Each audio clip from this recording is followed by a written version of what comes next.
markii aanu gobolka Sanaag ugu horeynay cidda wareejinaysay wax ka wareejinaysay iyaga ahaayeen maalintaasay qaateen inay iyaguna saraar ugu horeyn doonaan maanta maaha maalintaasay qaateen innaga ku soo daahanay ay gobolka saraar bilaabay iyaguna sharaf ay nootay waliba sharaf ay aniga iyo wasiirka iyo gudoomiyaha ay noo sii tahay maadaama aan ardaagina iyo wasiirada kaleba sharaf ay nootay ma ilaawo doono taariikhdu oo qori doonta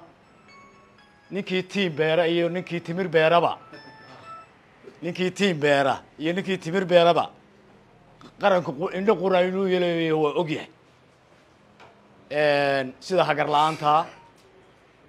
iyo kalsoonida leh ee u dhiibteen gaadiidkiinii iyo ciidankiinii ugu wareejisay qaranka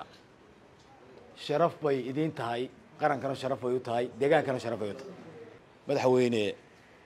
waxaan soo jeedinayaa in codsigooda la aqbalaa horta aad qaadaa oo aqbashaan waxaan kaloo soo jeedinayaa madaxweyne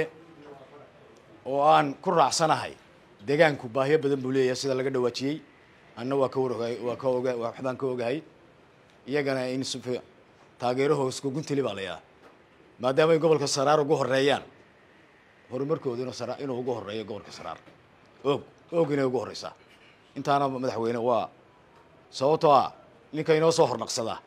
weynaynu inoo u hornaqsanaa u degdegna xagga horumarka balan baanu idinku qaadaynaa inaanu idin soo naqsano idinku sharafta iyo sida qaranka ugu wareejisay noogu wareejiseen ciidankiinii iyo gaadiidkiiniiba waan idinka mahadnaqaynaa mar labaad iyo mar saddexaad iyo mar afraadba waxaan rajaynayaa insha Allah badiilkiisa inay heli doontaan dhaqso badiilkiisa oo khayr ah oo horumar inay heli doontaan sida wasiirku sheegayna waa ku dabagelaynaa wixii baahiyaadkiina insha Allah ta'ala